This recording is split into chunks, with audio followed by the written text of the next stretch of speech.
Hello boys and girls, I'm here to show you your Last Supper project. So this is a project, I think I showed it to you before we actually started remote learning. I showed you a sneak peek of mine. This is a project based on the painting Last Supper by Leonardo da Vinci. And in front of me I've got all my materials. In your folder with the math pages that was picked up from school, you have copies of Jesus and the Apostles,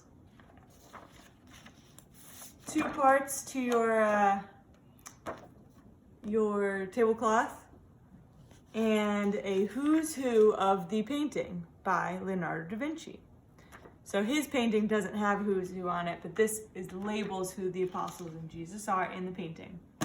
So I've already colored mine so that it didn't take too long, but I took my time. I used colored pencils to color it, and I used this picture to kind of help guide what each of the Apostles and Jesus was wearing and the colors I painted them. It's easier if you use crayons or colored pencil because you can do different shading, and if you make a mistake, you can erase it. But you can use marker if you'd like, but you know I'd always prefer crayon or colored pencil. So after you color everything, coloring will be the first thing you do. Take your time, make it nice and neat. After that, you can start cutting, and you will not cut around the outside of the rectangles. You'll cut around each apostle. So I'll cut Judas, the evil Judas.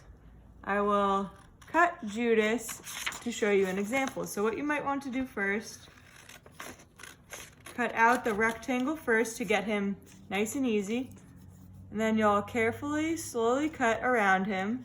If you get to a part where you're nervous that you might cut off a part of his body, you can leave a little ring around it. I'm cutting a little ring around his hand so I don't chop off his fingers.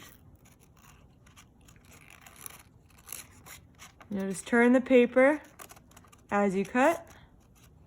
Again, you can leave a little ring around them, but you'll want to get pretty close to their bodies. Good. And now after I finish cutting him out, I want to use this to write his name on the back in pencil. So I'll turn him over and write Judas, just like that. And now I have him ready. And so once I finish cutting everyone out, and it's time to put them in their spot at the table, I'll know where they go because they're labeled in my picture. So now we'll pretend I cut all the apostles out, put them right there, and now I've got my tablecloth. So my tablecloth, you'll cut out each section.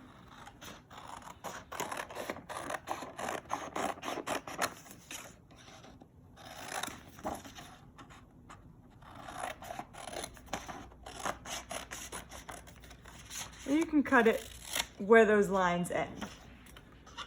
So I'll cut both halves out. Your tablecloth was so long it had to be cut into 2 parts.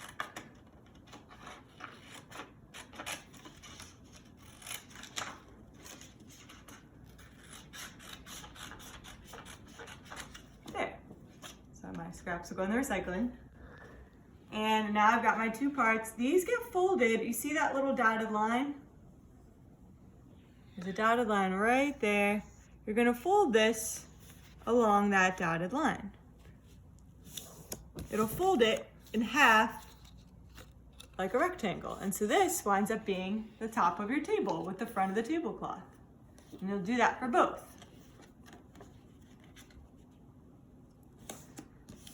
And now, where do these go? So hopefully everyone was able to get 2 egg cartons. Egg cartons out of cardboard should look something like this. So you'll cut off the top part of your egg carton. Your parents will probably have to help you with this. Usually I do it for you when we're doing this in school. I would do this for you. So have your parents or an older sibling help you. Maybe an older sibling who has had me in the past who has done this. They can show you, they'll maybe have seen what I did in school. So now all I need is this part, these recycling. So all I need is this part. See this one? If you notice, this part kind of hangs below. So what I like to do, I like to cut off this part so that it doesn't hang too far down and it'll be able to sit flat. Right now, my table is pretty wobbly, but I want to cut off those bottom parts. Not that easy to do. You're going to need an adult to help you. very careful. And so now that I cut off those parts, it sits perfectly flat. I need 2 of these so I can put them together long ways. I wasn't able to save up another one to show you, but I do have both of mine put together. So I already glued these together. I'm going to take them apart so I can show you what it looks like. So, this one to the side. Here I have my 2 egg cartons. And this one, I cut off the end of one of them, as you can see, so that it could fit right over the top of the other, pretty much flat. Now, how do I get them to stay together? I've got a little bag of different glues. If you have a hot glue gun at home, that's the best option, because a hot glue gun, your parents can help you and it helps it stick right away. If you don't have one, you can try any other kind of glue. If you don't have any glue, tape should also work, but just put a big glob of glue, and you have to press pretty firmly down to get them to stick together. Once the glue dries, it'll be sturdy, so just don't separate them. Let them dry. And the first thing you can go on will be your tablecloth, which gets to go along the front edge. It'll stop.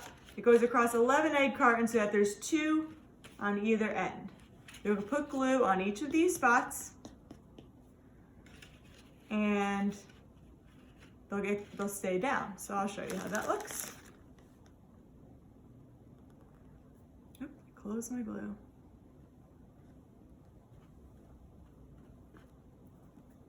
Again, mine's starting to pop up a little bit already. I'm just gonna have to keep that pressed down.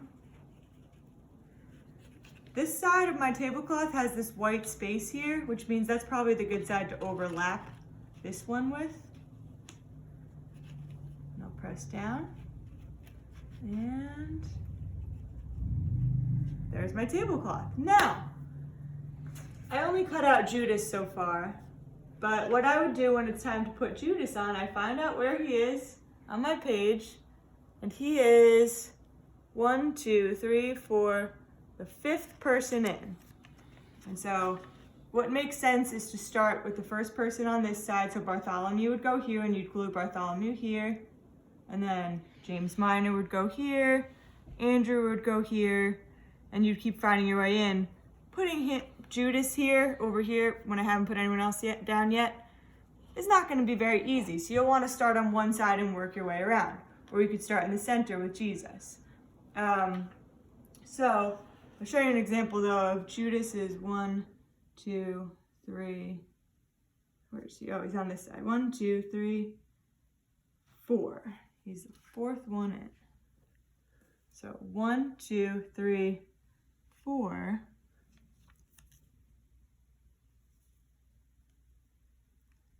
Put a little piece of glue there, and he'll just sit right at the table. There we go. So, what happens if you don't have egg cartons? What should you do?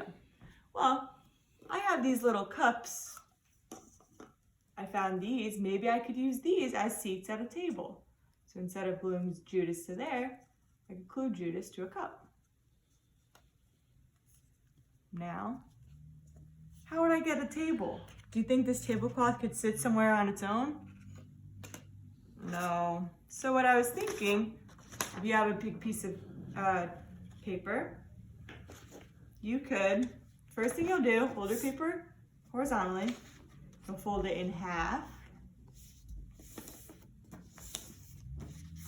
like that, so the sides are lined up. And then you can open it back up, and you'll fold each of the sides into each other.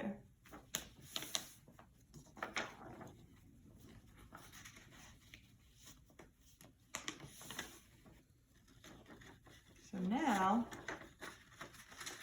here I have a rectangle. You see it? Rectangular prism. So here I might use tape, but first I want to decorate the top of the table. So I'll pick one side that I want to be my top. Maybe this is my top. So, okay, that's my top. I'm going to draw some plates. I'll try to make it look like this one. So some plates with fishes on it, some loaves of bread, some glasses of wine.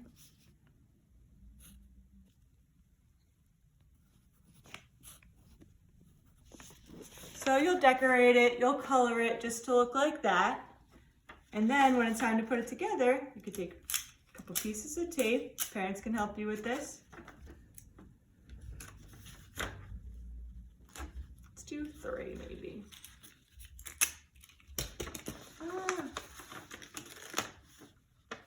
And then you'll line it up so that each of the edges touch.